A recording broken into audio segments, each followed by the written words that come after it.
Ce n'est que lorsque je me suis retrouvé debout sur le pont d'un navire militaire sans nom, en route pour le centre de l'océan, que j'ai enfin commencé à remettre en question la mission pour laquelle je m'étais engagé. L'énorme somme d'argent était l'hameçon initial, mais l'attrait d'une mission top secrète n'était pas quelque chose que je souhaitais. Pourtant, je devais me demander, pourquoi avais-je été choisi et où allions-nous réellement? Un bon soldat ferme sa gueule. Je me suis rappelé que mon sergent me l'avait hurlé au visage il y a plus d'une décennie. Les choses étaient si simples à l'époque, je suivais les ordres et ne remettais jamais en question si nos actions étaient intrinsèquement justes ou non. À mes yeux, je faisais la bonne chose, mais la ligne entre le bien et le mal s'estompa rapidement au fur et à mesure que j'étais déployé. Je sais qu'ils t'ont dit de ne pas parler à l'équipage, mais je dois demander, qu'est-ce qui t'a fait t'engager pour cette mission? A demandé un homme alors que je regardais l'océan. Il était bien bâti, clairement un soldat d'après sa posture. Ses vêtements ne correspondaient cependant pas à ceux du reste de l'équipage. Je corresponds au profil, fut tout ce que j'ai répondu. Tu sais seulement où on va? A-t-il demandé. J'ai secoué la tête. C'est probablement pour ça qu'ils t'ont choisi. Je m'appelle Ulrich, je suis le chef de cette mission, a-t-il dit. Je l'ai regardé. Je ne l'aurais pas pris pour l'homme aux commandes, il ressemblait plus à un exécutant, un homme avec plus de muscles que de cervelle. Son âge, cependant, était approprié, et son comportement froid et sans émotion a suffi à me dire qu'il avait vu 2 ou 3 choses. Je suis Sean. Je suppose que tu vas me dire exactement où on va? Ai-je demandé. Là-bas, a-t-il dit en pointant l'océan froid et bleu. J'ai gloussé. Je n'ai jamais servi à bord d'un sous-marin. Si tu penses que je peux t'aider dans la guerre sous-marine, tu as choisi le mauvais homme. Il a rendu mon sourire. Ce n'est pas ça, Sean. On va plus profond, jusqu'au fond. Je devais admettre que l'homme avait piqué ma curiosité plus que le rapport initial. Pourquoi? Qu'est-ce qu'il y a là-bas? L'Atlantide. Quoi d'autre? A-t-il lancé comme s'il annonçait une révélation attendue depuis longtemps. La cité mythique submergée? C'est un endroit réel? Ai-je demandé, attendant toujours la blague. Non, bien sûr que non, du moins pas dans le sens historique. L'Atlantide que nous nous apprêtons à visiter est une base construite juste après la Seconde Guerre mondiale. En prévision d'une guerre nucléaire, de nombreux riches salauds voulaient un endroit sûr pour se cacher. Ils ont décidé que le fond de l'océan ferait l'affaire. Cela devait rester secret, bien sûr. Seule une poignée d'employés du gouvernement a eu connaissance du projet et ils ont emporté le secret dans leur tombe depuis.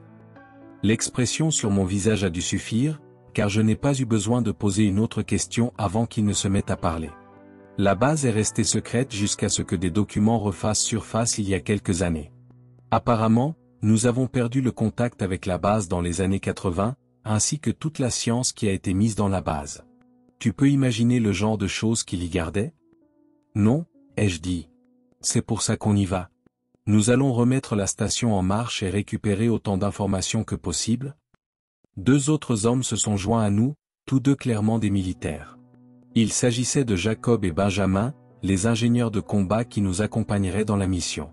Lorsque le navire s'est finalement arrêté, Ulrich nous a conduits sur le côté tribord, où un engin étrange avait été préparé. Il ressemblait plus à un atterrisseur lunaire qu'à un sous-marin, avec une coque exceptionnellement épaisse. « Tu es déjà allé dans les profondeurs ?» a demandé Jacob alors qu'il nous escortait à l'intérieur. J'ai secoué la tête, tout comme Benjamin. La vérité était que nous étions 4 inconnus n'ayant que des bribes d'informations. En raison du risque de divulgation d'informations top secrètes, j'étais en partie préoccupé par le fait que nous serions exécutés à la fin de la mission. L'engin a tressailli lorsque nous avons été descendus dans l'océan, mais dès que nous avons été sous la surface, un sentiment de paix étrange nous a envahis. La descente elle-même a été rapide, et la lumière a rapidement cédé la place à une obscurité infinie alors que nous nous enfoncions dans les profondeurs. Quelques moments de conversation futiles ont été interrompus, mais nous sommes rapidement revenus au silence à chaque craquement de la coque extérieure, qui s'ajustait sous l'immense pression de l'océan. Je me suis senti tendu pendant tout le voyage, et ce n'est que lorsque j'ai senti un arrêt brusque que j'ai réalisé que nous étions arrivés au fond. Je suppose que c'est tout, ai-je dit. Exactement. Jacob, lance les procédures d'amarrage. Vous autres, préparez-vous, je ne veux voir personne sortir de cet engin sans sa combinaison atmosphérique. Tu prends les devants, Sean, a ordonné Ulrich. J'ai hoché la tête, et Jacob a pris contact avec la station d'amarrage sans trop de problèmes. De là, nous avons pu nous connecter au système de surveillance de la station. On dirait que la pression à l'intérieur est correcte. Le système de survie est partiellement cassé, cependant, seules quelques sections ont encore de l'oxygène. Nous pourrions être en mesure de les remettre en marche, mais je ne peux rien promettre, a déclaré Jacob. Des signes de vie, a demandé Ulrich. Je ne pourrais pas le dire avec ça seul, mais sans oxygène, qu'est-ce qu'il pourrait y avoir, a demandé Jacob en retour. Même ainsi, restez sur vos gardes. Terminons ça, a déclaré Ulrich. Mes oreilles se sont débouchées douloureusement lorsque les portes se sont ouvertes. J'ai levé mon fusil et j'ai fait le premier pas à l'intérieur de l'Atlantide. La station fonctionnait sur ses systèmes de secours d'urgence, probablement alimentés par une activité volcanique souterraine, mais cela signifiait que nous n'avions guère plus que des lumières de secours pour nous guider. Les autres ont suivi de près. En sortant de la chambre de décompression, nous nous sommes retrouvés dans un couloir bien aménagé qui ressemblait plus à un hôtel des années 50 qu'à une base sous-marine. Même si les murs métalliques étaient encore apparents, ils avaient clairement fait un gros effort pour que l'endroit ressemble à une maison. De chaque côté du couloir se trouvaient plusieurs portes métalliques, chacune marquée de numéros et de lettres simples. Entre chaque porte, il y avait une photo d'un des habitants, la plupart des scientifiques, quelques militaires. « Je ne vois rien », a dit Benjamin. « Moi non plus », a acquiescé Ulrich. Les communications devraient être dans la section 7 heures, ainsi que la salle de contrôle, quelque part au centre de la base. Nous devrions nous occuper du système de survie en premier. Il devrait être juste au coin en 3C. Le décor rendait la station plus lugubre qu'une maison. Je supposais que les temps avaient changé depuis, mais je ne pouvais m'empêcher de sentir que nous marchions dans un cimetière. « C'est la bonne », a dit Benjamin alors que nous ouvrions la porte des systèmes de survie. Contrairement au couloir bien aménagé, cette pièce n'était guère plus qu'une salle des générateurs avec des machines et des murs métalliques. Elle produisait de l'oxygène directement à partir de l'eau par électrolyse, essentiellement une source infinie d'air respirable. Il y avait aussi une carte de la station sur le mur, montrant l'habitabilité et l'activité biologique. Aucun signe de vie. Je suppose que nous sommes en sécurité pour l'instant, a dit Benjamin. J'ai légèrement baissé ma garde, tout en restant alerte. Ça ne devrait pas être trop difficile de réparer ça, a dit Benjamin. On dirait presque que quelqu'un l'a saboté exprès, mais il n'a pas fait un excellent travail. Très bien, allons réparer les communications. Tu te débrouilles seul ? A demandé Ulrich. Benjamin a hoché la tête. Alors allons-y. Laissant l'un de nos ingénieurs derrière, nous avons continué à avancer vers la salle de contrôle. Alors, si la station a perdu les communications, mais que personne n'est parti, où sont les corps, ai-je demandé. Qui sait s'ils sont partis? Ils ont peut-être fui et sont restés sous les radars, a dit Ulrich.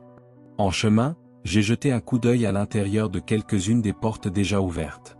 C'étaient des dortoirs et des bureaux, tous soigneusement aménagés pour ressembler à une maison, avec des effets personnels et des lits d'effets. Si l'équipage était parti, il ne s'était clairement pas donné la peine d'emporter quoi que ce soit. Lorsque nous sommes arrivés au centre des opérations, environ 20 minutes s'étaient écoulées. La station était énorme, assez grande pour accueillir au moins 500 personnes, tout ayant simplement disparu sans laisser de traces. Puis nous sommes passés devant une porte marquée différemment des autres.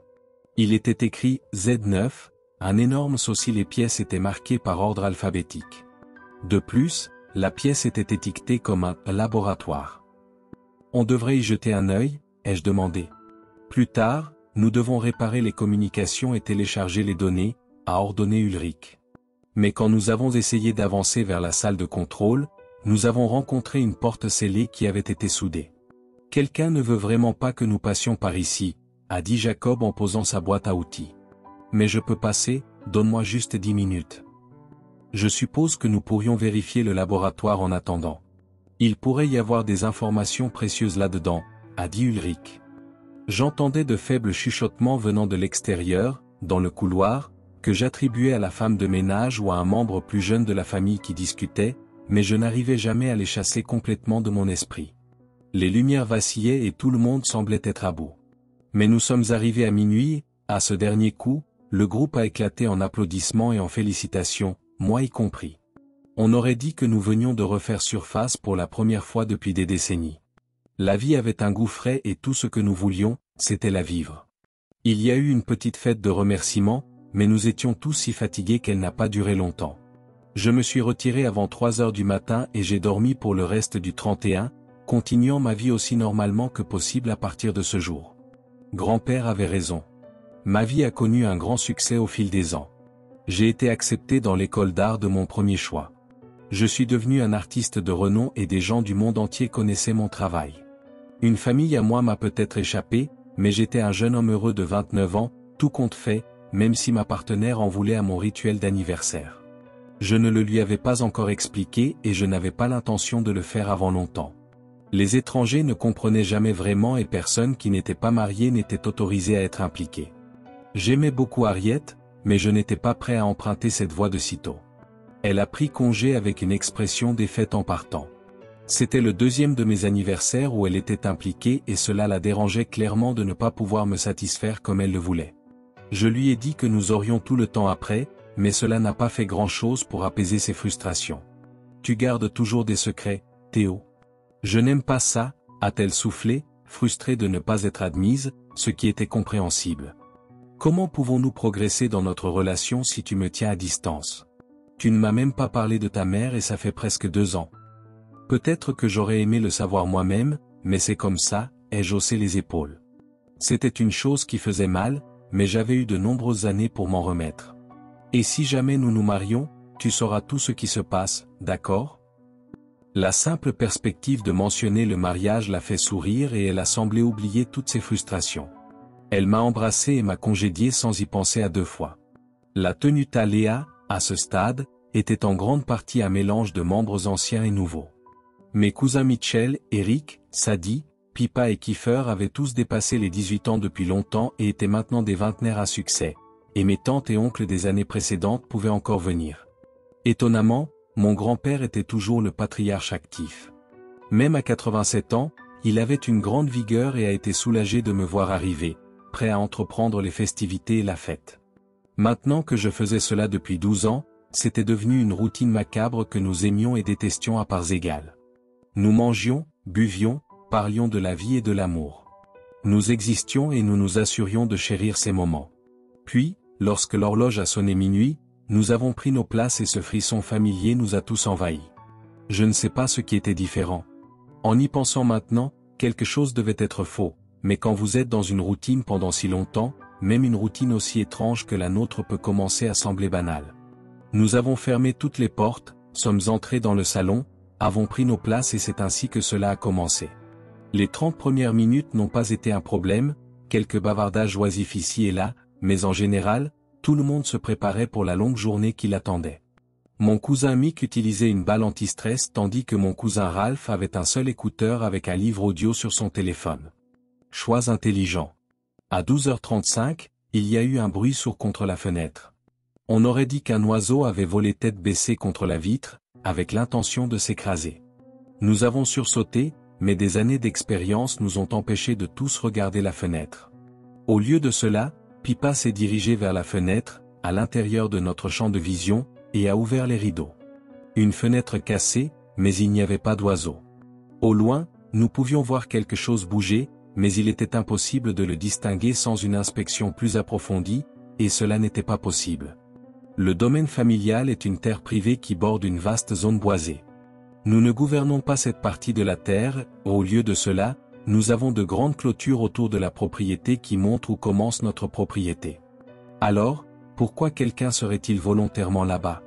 C'est vraiment bizarre, non? Ai-je gloussé, regardant mon grand-père et m'attendant à un rire nerveux en retour. Au lieu de cela, il a frissonné sur sa chaise et a gardé son regard fixé sur moi, la sueur coulant sur son nez et sa peau devenant pâle. C'est comme la dernière fois, avec Christina? A-t-il haleté? Nous avons essayé de tricher avec le système et nous en payons toujours le prix? Tricher avec le système? De quoi diable parlait-il? J'ai scruté la pièce et les membres plus âgés de la famille semblaient de plus en plus agités et anxieux, ma tante Gertrude au bord de l'hystérie alors qu'elle chuchotait quelque chose à mon oncle Bill, pointant un doigt tremblant vers moi. Il l'a calmé et nous avons passé les 2 heures suivantes dans un silence quasi total. Mais lorsque les lumières ont commencé à vaciller et que l'anxiété a de nouveau augmenté, j'ai ressenti le besoin de demander. « Qu'est-ce qui se passe, grand-père? Ai-je haleté, la tension se répandant dans le groupe comme une maladie.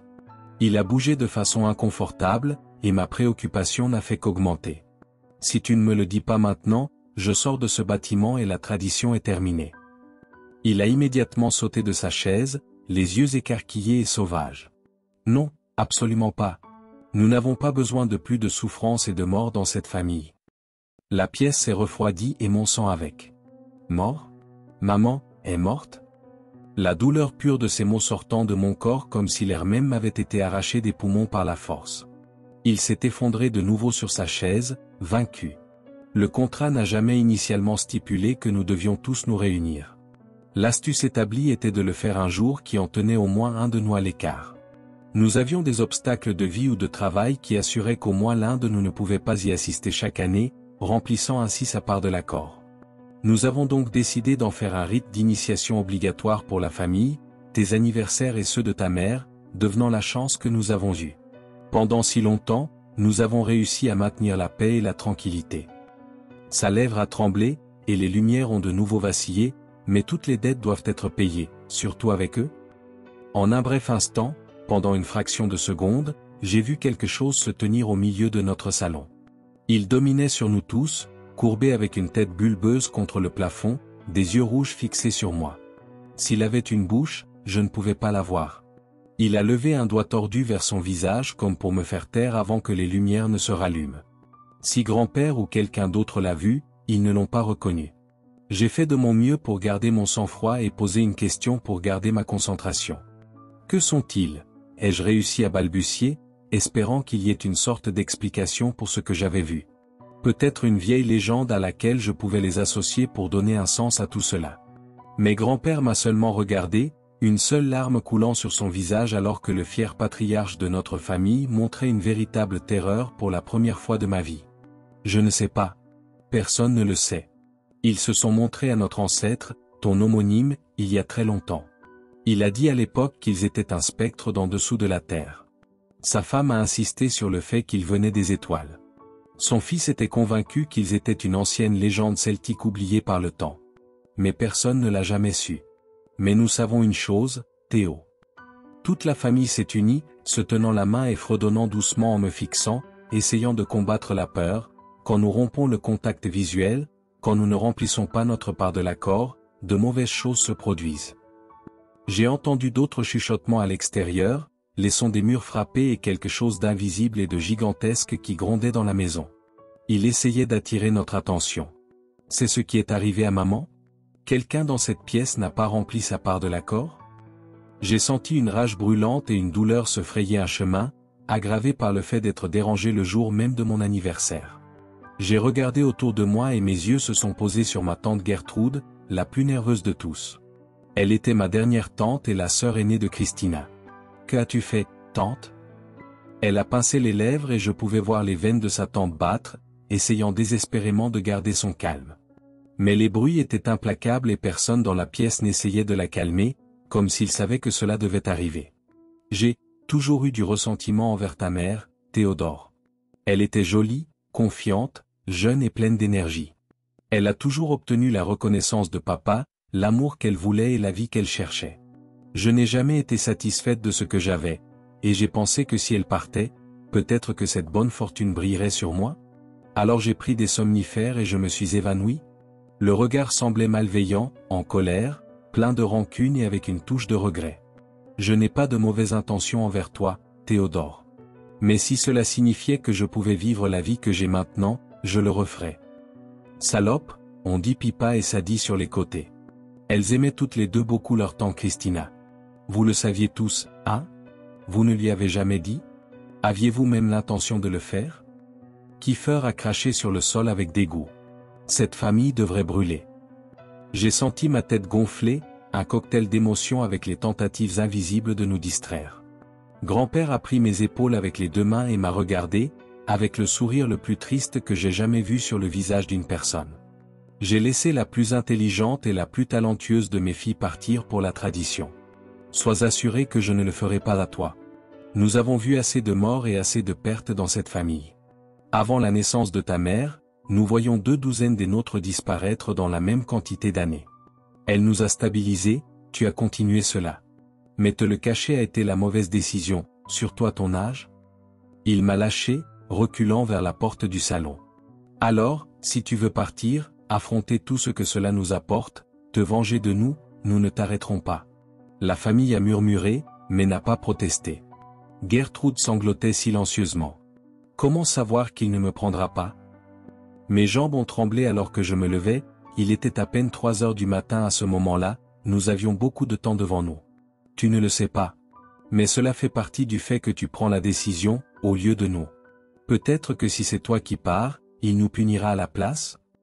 Je suis resté là pendant quelques minutes, décidant entre mes options. Comment répondre à une famille imprégnée de secrets qui aurait volontairement envoyé ma mère et moi à l'abattoir pour continuer à proliférer? Il s'est avéré que je n'aurais pas besoin d'attendre longtemps pour prendre une décision. La porte d'entrée n'avait pas été fermée correctement et Harriet est entrée, à fond la musique et armée d'une machine mobile à lumière stroboscopique. Je lui avais dit que, bien que nous ayons un rituel, je m'étais concentré sur l'aspect festif. Elle m'a suivi jusqu'ici. Au moment où elle est entrée dans la maison, la musique à fond et les lumières clignotant dans la pièce, plusieurs membres de la famille ont été frappés au visage, rompant le contact visuel. Et ainsi, le pacte a été rompu. Je ne sais pas si je peux entièrement exprimer ce qui s'est passé, mais j'ai senti un profond grondement sous mes pieds. L'air est devenu dense et j'ai eu l'impression que le temps avait ralenti. Quelque chose s'agitait et alors que je regardais la famille, je pouvais voir sur leur visage qu'ils savaient que ça allait arriver pour eux. J'ai regardé grand-père, qui a continué de sourire et de hocher la tête pendant que les lumières s'éteignaient. Je suis sorti directement de la pièce en tenant la main d'Harriet, j'ai claqué la porte du salon derrière moi et j'ai appuyé tout mon poids contre elle. « Que diable se passe-t-il, Théo » a-t-elle crié, confuse et angoissée. Mais j'étais ailleurs. Je l'ai serré fort dans mes bras et nous avons gardé la tête baissée, espérant que l'enfer qui se trouvait à quelques centimètres de bois de distance passerait. Je n'ai rien vu. Mais j'ai tout entendu. Une cacophonie de voix stridentes qui criaient, riaient, chantaient et gémissaient dans un torrent de souffrance. Des choses étaient lancées à travers la pièce. Peut-être des meubles, peut-être un corps. Je suis resté assis contre cette porte jusqu'à l'aube ce matin, quand ma cousine Pippa a frappé doucement à la porte et nous a dit d'entrer. Que, cette année, ça n'avait plus d'importance. En ouvrant la porte, j'ai vu le carnage. La pièce était noircie de mur à mur. La plupart des membres de la famille étaient allongés face contre terre ou recroquevillés dans un coin, complètement immobiles. Alors que je parcourais la pièce, sans voix, rempli d'anxiété et de crainte, je savais déjà qui allait manquer, grand-père. Il n'y avait aucune trace de lui, comme s'il avait été effacé de l'existence. Mais, à ma surprise, Gertrude avait également été emmenée. Une tache de sang à côté de son mari qui courait le long du mur et se terminait dans le coin. Son mari se balançait simplement d'avant en arrière, tenant son châle vert. Mon attention s'est ensuite portée sur le centre de la pièce, sur quelque chose que j'ai emmené dans la voiture. Quelque chose que j'ai devant moi maintenant que les 24 heures complètes sont passées et que j'ai 364 jours pour décider de la suite des choses. La famille est rentrée à la maison, tous comprenant parfaitement ce qui s'était passé. Harriet a tenté en vain de s'excuser auprès d'eux, mais chacun la traitait comme si elle était un fantôme. Après tout, elle ne faisait pas partie de la famille. Elle ne faisait pas partie du rituel. Une partie du jeu. Malgré tout ce que j'avais appris, je ne savais toujours pas ce qu'ils étaient ou où étaient allés grand-père et maman. J'ai laissé Harriet à la maison et je lui ai fait jurer de ne jamais en parler. Elle était dévastée, mais elle a compris. Quand elle m'a demandé ce que je pensais faire, j'ai simplement secoué la tête. Le contrat avait été modifié, voyez-vous. Non pas qu'il y ait quelque chose que quelqu'un ici puisse faire à ce sujet, à part écouter. Pour savoir que ces choses arrivent. Le rituel de l'attente avait été étendu à 48 heures. Tout le monde doit participer. Conséquence plus grave pour ceux qui ne le font pas. Une simple note écrite à l'encre d'obsidienne avait été attachée en haut. La signature de Gertrude avait été barrée et le nom d'Harriet avait été écrit à sa place. Un échange. Une nouvelle dette. 2 de plus l'année prochaine.